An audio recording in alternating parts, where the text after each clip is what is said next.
జగన్మోహన్ రెడ్డి సార్ని కలవడానికని అభిమానంతో పాప వెళ్ళింది తప్ప మేము ఏదో సాధారణ కుటుంబం అండి. సాధారణంగా మేము నేను చిన్న ఉద్యోగం చేసుకుని బతుకుతాం, అంతేగాని పాపని ఏదో ఢిల్లీ పబ్లిక్ స్కూల్లో వేసి మేము లక్షల ఫీజులు కట్టి చేసేవాళ్ళం ఏం కాదండి. మేము జనరల్గా ఏంటంటే పిల్లని ఏదో మేము పాపని రవీంద్ర భారతి స్కూల్లో నేను చదివిస్తున్నానండి పాపని, దేవికారెడ్డిని.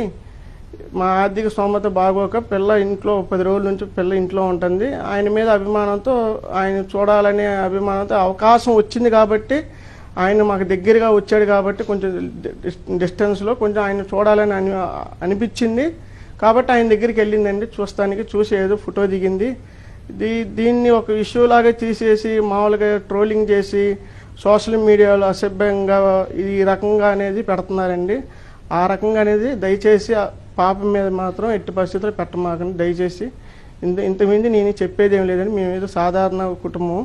మామూలు నేను చేసే సంస్థలో కూడా నేను చేసే ఉద్యోగానికేను సంస్థ కూడా ఎటువంటి సంబంధం లేదండి. సోషల్ మీడియాలో నేను రాత్రి చూశాను, ఏదో మాకు ఏదో కొన్ని కోట్ల ఆస్తులు ఉన్నాయి, బంకులు ఉన్నాయి, అది ఉన్నాయి ఇది ఉన్నాయి అని చెప్పి సోషల్ మీడియాలో మీరు ట్రోలింగ్ చేస్తున్నారు. ఆ ట్రోలింగ్ అంతా వచ్చేదంతా అబద్ధం అండి, అదంతా నిజం కాదు. మేము ఉండేది కూడా రెంటేనండి.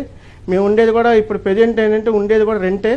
ఆ రెంట్ ఇంటి అద్దె కూడా మేము కట్టేది 7,000 కడుతున్నాం. ఆ 7,000 కడతానికి కూడా ఇబ్బంది పడి మేము ఉద్యోగం ఏదో చేసుకొని బతుకుతున్నాము. ఏదో పాప ఏంటంటే ఆయన దగ్గర అభిమానంగా వెళ్ళింది. చిన్నప్పటి నుంచి ఆయన అంటే కొంచెం అభిమానం ఎక్కువ కాబట్టి వెళ్ళింది. దయచేసి మీరు అర్థం చేసుకోండి. పాప మీద ఎటువంటి ట్రోలింగ్ మాత్రం మీరు వాట్సాప్లో కానీ వీటిలో కానీ ఇందులో కానీ చేయమాకండి దయచేసి. ఇంతకుమించి నేను కోరేది ఏం లేదండి. నమస్కారం అండి.